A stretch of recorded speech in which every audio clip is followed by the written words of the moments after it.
a little bit more. There we go. Got it. Okay. That this program's, the whole idea, like Melanie said, is to solicit innovative and transformational ideas and initiatives and innovations that would support the early literacy growth in West Virginia children from birth to age 8. That's our sweet spot there. And also stressing in high need schools and student population.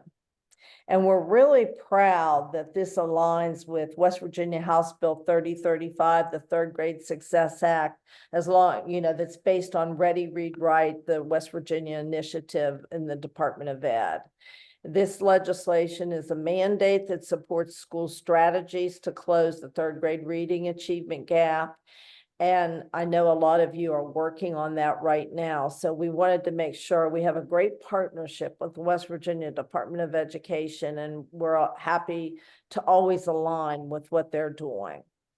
Also in the past, many of you know this, but additional projects were supported not only by Benedum, but by the Steely Foundation, EQT, and the Greater Kanawha Foundation. And we want to thank those groups as well as Benedum for this wonderful partnership that enables us to fund even more beyond the Benedum funding.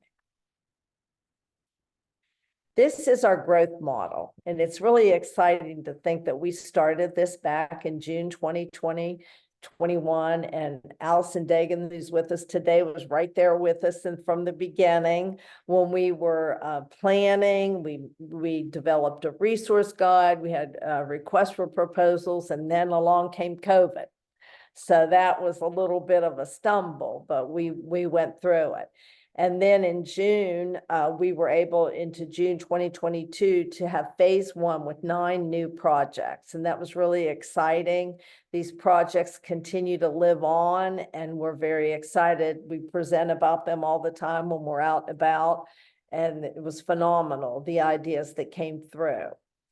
And then in phase 2, that went all the way through September 2023, we had 8 new projects, but we also had 8 renewal grants. And this had a lot to do with COVID, the fact that, schools couldn't do the things they wanted in person. And, there was a lot of stops and starts, as during COVID. So Benedum was good enough to provide partial funding for 8 of the 9 renewal grants. And that was an exciting phase 2. And we just really got finished at the West Virginia Reading Association with bragging and presenting on these projects in phase 2. So that's exciting.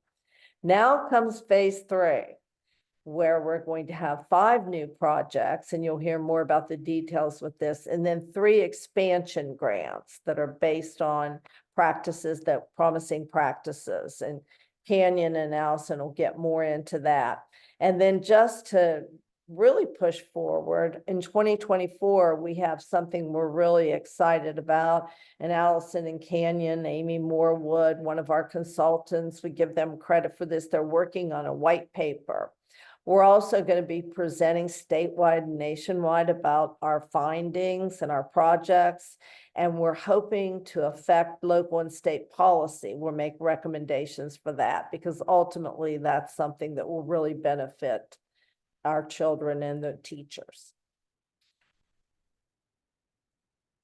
So just to go over quickly the grant requirements and priorities, it's open to public and private schools, early care and early childhood centers, after school, summer learning, nonprofit, colleges and universities, and any other literacy-focused stakeholders, including community and public organizations. And that's something that not everybody realizes, that it's open to such a wide variety. That's important. Our projects must align to the Campaign for Grade Level Reading and its focus on school readiness, high quality instruction, and/or extended learning. We've been at that from the beginning, and it's really served us well, and almost all projects fit into those, so we've stuck with that. Projects must take place in West Virginia and focus on West Virginia children explicitly, birth to age 8, prioritizing, once again, I'll stress, high needs populations and/or communities. We must have two measurable outcomes from each proposal, one that would tie directly to student growth. Projects are required to form collaborative partnerships to contribute to the project success. And that's one thing that I think Melanie Claxton's really helped us with to push forward the partnerships. And that's really served the projects well as the whole overall initiative. Projects are encouraged to include learning opportunities for teachers and other stakeholders who work directly with children. Now, matching funds and in-kind contribution or cost share is recommended, not required, but certainly recommended. And with that, I will turn it over to Kanya.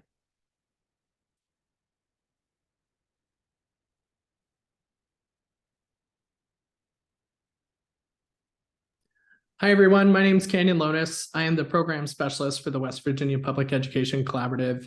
And as a former kindergarten and first grade teacher, early literacy is obviously very important to me. And so this is one of my favorite projects, and I'm excited to have all of you along this journey with us. I'm going to talk really briefly about our grant types and the different parameters that we have for each. And then we want to make sure that we leave plenty of time at the end of this session to brainstorm and to allow ample time for you all to answer questions.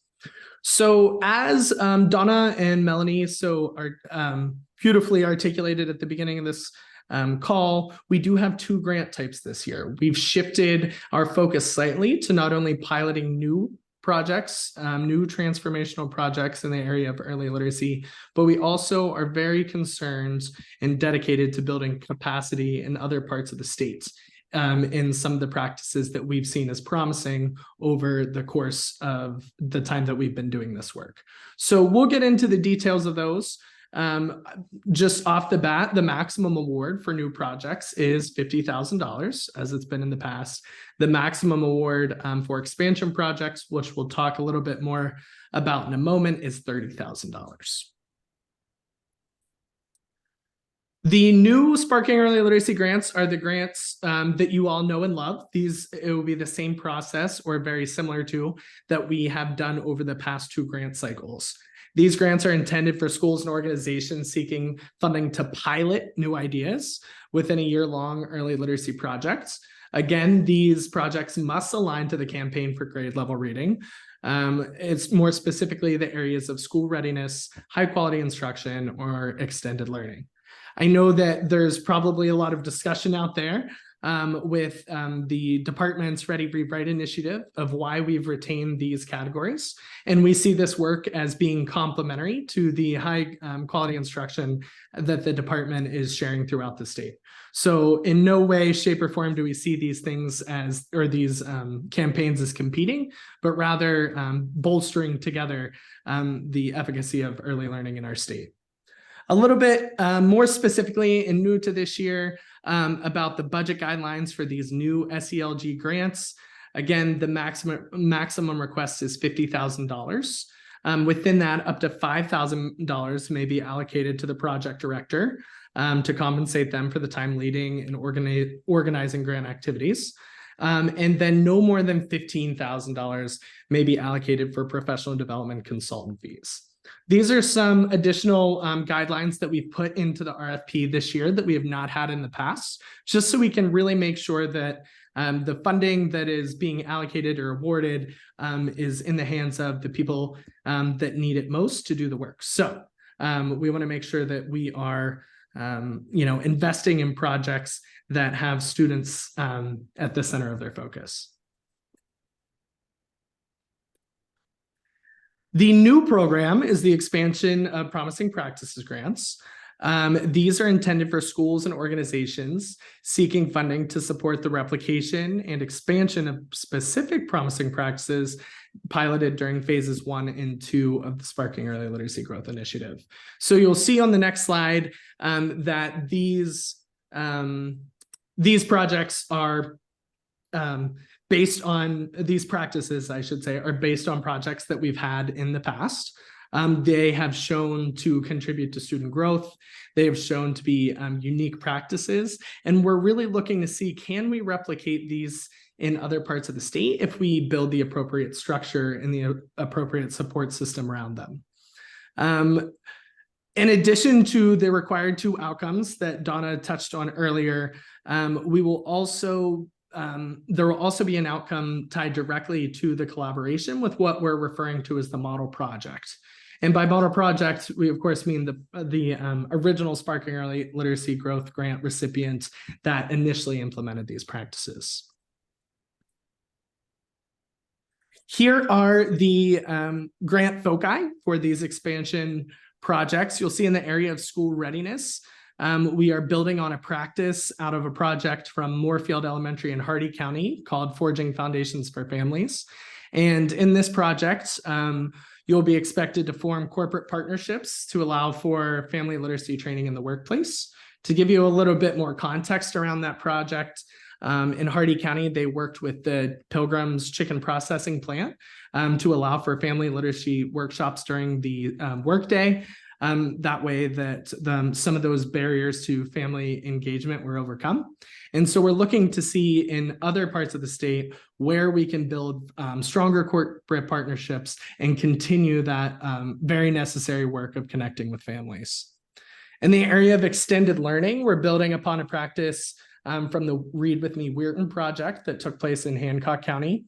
In this project, Weirton Elementary worked with an after-school provider where a number of their students were attending and trained them in the same reading curriculum that was being delivered during the school day. So in that sense, they're aligning their curricular and intervention efforts with after-school providers. Again, a really simple idea that has shown really strong evidence of student growth. Lastly, but certainly not least, building upon a high quality instructional practice in a project led by Berkeley County Schools titled Building Self-Efficacy One Writer at a Time through ICANN plans and STEAM journal writing clubs. So this program really provides scaffolded and STEAM integrated writing instruction to students in grades pre-K through 3. I want to say that I know that that is a lot of information in one slide.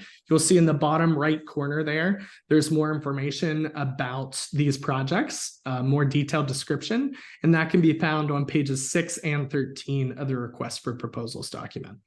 And we'll show you how to access that at the end of our presentation.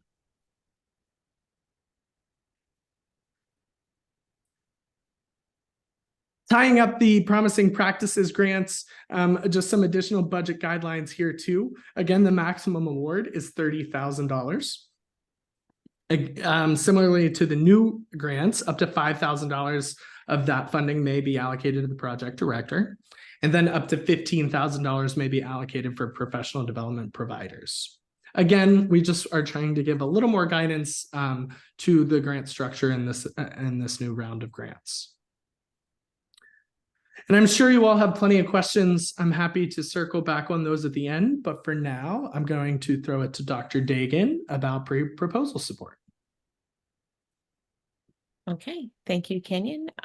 Again, my name is Allison Dagan, and I'm very happy to say this is my 3rd round of participation with Sparking Early Literacy, and every single time that the WVPEC and Benedum come together with the support and of the Department of Education to roll these out is a very exciting time to share the details. I think one of the, and I've been involved with some grant projects throughout my time at WVU, and one of the areas that I think is so spectacular about this particular initiative is the amount of support. There are times with certain grant proposals, not this one, where the proposals come out and one has to wonder, does someone really want me to be funded here? Because there's not much support besides the one-dimensional RFP. That is not the case with this project. And I think that's what's really exciting here. Additionally, for those of you, and I see some names on the list here of, I see some of the friends of Sparking Early Literacy in the group. You also know that, quite frankly, once awarded, the grant projects are assigned a literacy consultant to provide ongoing support throughout the course of the entire year of implementation. So this is what I think is so rich about this particular grant project is the support pre-proposal and also post. So, Kenyon, I'm sorry, I think that the share screen has just gone away, but maybe that is just for a moment. But let me tell you, so what we're going to offer here is what we offered for phase 1 and phase 2, and that is for anyone who is interested in one of these proposals. While it's not a requirement, we strongly encourage you to sign up for one-on-one, what we call TA, technical assistance, to discuss your project, to brainstorm, to troubleshoot, to say, some folks have called and said, I generally have this idea. Can you help me walk through it? And so these are one-on-one individual meetings that the content is your project. The folks that lead these one-on-one meetings are Kenyon, Donna, myself, some of the literacy consultants that have been working with phase 1 and phase 2 projects. They also are engaged here in the process of the TA. Everyone can sign up for a TA in one of two ways. The first way is if you know right now that you would like some TA, there is an email address on this slide that's going to pop up, and so you can request it. That email goes right to the WVPEC, and you can ask, and you could schedule that even now before the holidays, sometime in December, and arrange that to discuss your project. However, there's also an intent form that we are asking all projects to complete by February 1st. So if you do not request the TA, there's also a space on that intent form. If you have a pretty good idea of what your project is and you're pretty confident of summarizing that in a few sentences, you can go ahead and fill out the intent form now, and you'll find information on that. And I'm looking at this slide on page 11 of the RFP. And again, I just want to point out the obvious bullet there that says engaging in the opportunities is strongly encouraged. And when I say these are some of the richest conversations, because the folks who are leading it are, again, this is 3 rounds in. We've learned from the projects that have been implemented so far, and we can help you align your efforts with one of those 3 areas. There'll be a special type of one-on-one for folks who want the expansion projects this year, and also the outcomes, because at the end of the day, this is a 1-year project for potential transformation, which what we hope is that there would be system sustainability, but the project also requires some really specific outcomes, namely, a required outcome on student learning growth. And so what we have found is that that's a really rich area to have the conversation in the TA one-on-one. But again, it's implementation, it's ideas, and sometimes the TA could also morph into finding some collaborative partners, which is also a grant requirement. So that is pre-proposal support one-on-one. And next, all this information can be found in the RFP. I did see Kenyon put in the notes here that you will have access to this. RFP pages 18 to 33 will explain to you everything that you need to submit. Again, for those of you who have submitted in the past and have been funded in the past, because I see you in the chat room, in the list of participants, the process has changed slightly, but there's an application. There are some required documents, and that little asterisk next to budget template and partnership acknowledgement form means these are downloadable items that need to be completed as templates, and they are requirements. And so also within that RFP, we have included some really specific and targeted information on the talking points for the science of reading, and some specific information on student literacy learning and how assessing literacy learning. And there's also some public school data snapshot there. And again, I think one area that we have asked in the past and is the potential of developing one of these projects in collaboration with another county, another school, looking for these partnerships. And I think when you see the snapshot that's included in the RFP, sometimes that is also a way to find a collaborating school or school that you could partner with. But I also know that so many of you have professional networks across the state that perhaps it would be interesting to see if there would be a partner to go in on this. But all these materials are in the RFP. And I think the next slide is the timeline, which is also in the RFP. And so here we are, December 12th. How is this possible? We are at our virtual session number 2. It started at 4 o'clock, and you could see that the technical assistance will actually run from January 8th until March 14th. And so again, there's 2 ways to request that, either through the email or the intent form. We will have another one of these sessions later in January. It is very critical to point out that in February 1st is the first major deadline. So if you have a calendar, circle that now for this grant, because the intent form is a requirement and there is a deadline for the intent form that is 6 weeks prior to the submission date. So it's very important for you to note the submission date is in March, and implementation and award notification will be in 2024, June and August of 2024. And I think that might be it, Kenyon. Can I throw that back to you? Absolutely. Absolutely. Back to me. I want to apologize there for for taking down the slide deck for a moment. I just wanted to make sure that you were seeing things correctly. I want to take you to our website just really quickly to show you where you can access these materials. If you go to wvpec.wvu.edu, it'll take you to our main page. If you go under events and initiatives, you can find Sparking Early Literacy Growth in West Virginia. There's a red toolbar that has everything you need for application. That includes the request for proposals document, which I'll show you in a second, the intent form, and the applications for both new grants and expansion grants. You'll find a little bit more about the information we just shared as you scroll down.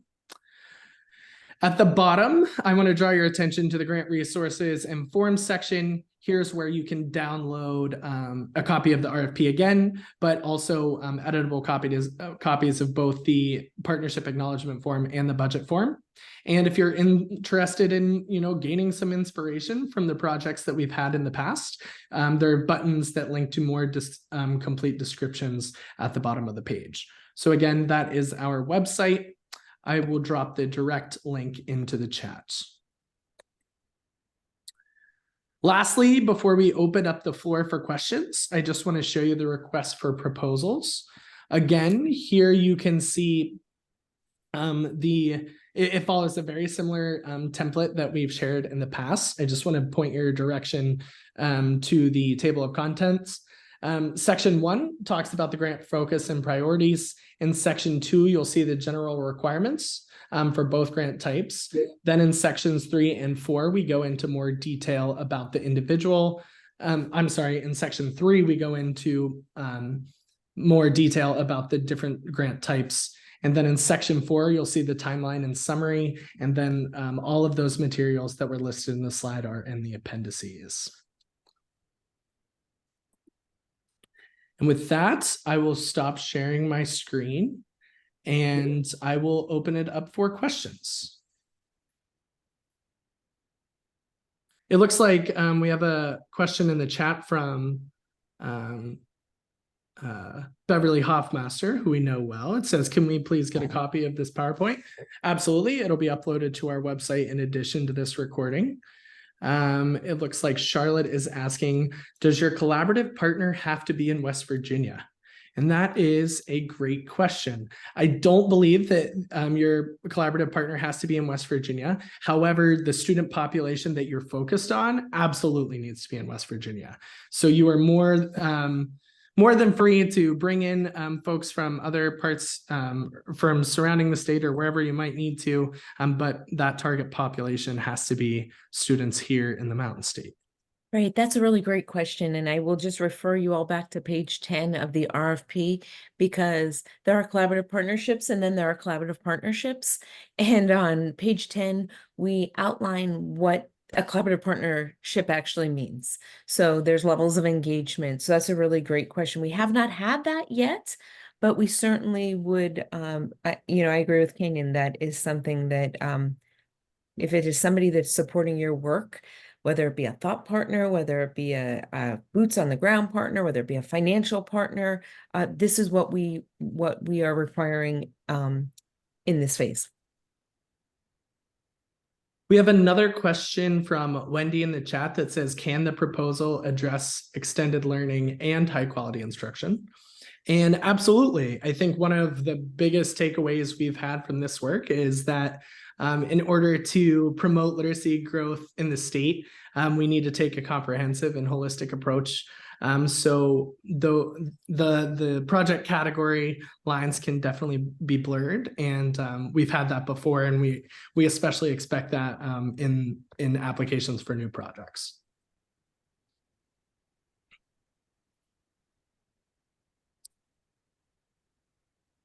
Any other questions?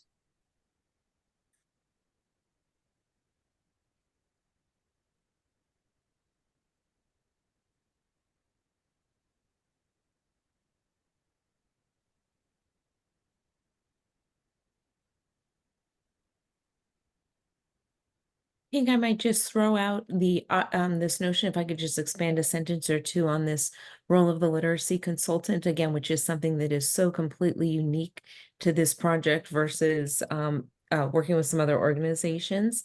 And that person, should you be funded in this project, you are assigned a literacy consultant. Right now, there are 6 literacy consultants who one of 6 that you may work with, but we may have others or different groups, and these are experienced classroom teachers, reading specialists. These are some professors, some folks that are in the field and understand the field. And so what that role looks like is this is somebody that will reach out to you. In some ways, it's the person serves as a conduit between our liaison between the WVPEC and the projects. And the role includes opportunities for troubleshooting and brainstorming. But also this person will assist with any questions on this outcome 1, which is student data collection, which again is really important piece of the reporting requirements. I think the RFP does talk through a little bit of the reporting requirements, but at this point we have asked projects to report at the midterm, complete a midterm report, complete a final report. Up until at least the last 2 rounds of projects we have asked to present and share their work at the West Virginia Reading Association conference. That may or may not be an element in these phase 3 projects. But that's what we have asked before. So the consultants have assisted with the visuals that were created for those projects. So really it is having a literacy coach, a consultant to help through some of the projects and get some questions answered. And so it's a really unique role. And, I, for one, am a consultant, and I love it. I love the work that we do supporting these projects.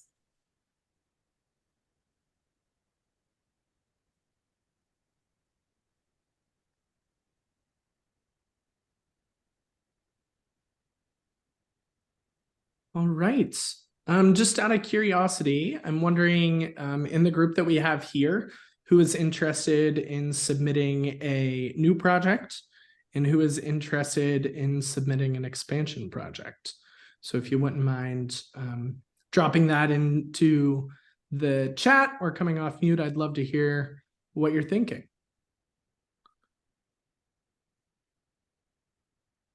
So far, we have lots of interest in new projects, which is great. Definitely take us up on the technical assistance offer. I'm gonna drop my the email into the chat. Again, it's all over the place, but just so you have it. You can also email me directly, and I'll drop my email in there as well.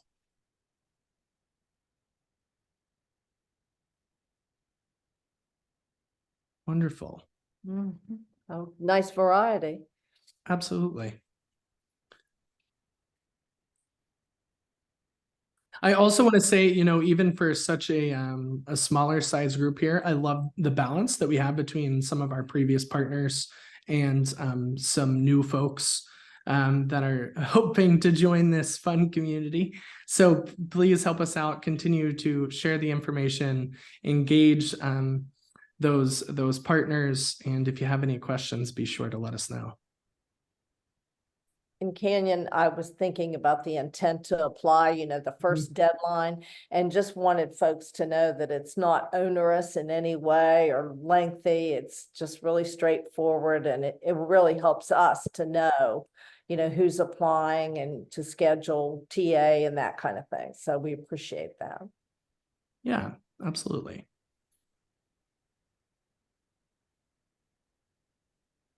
All right, well, we will hang out here if you'd like to hang back and ask any questions.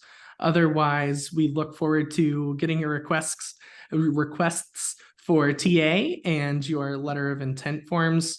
Like I said, continue to spread the news. And if you have any questions or would like to brainstorm ideas, please don't hesitate to reach out to us. Thanks for joining us today.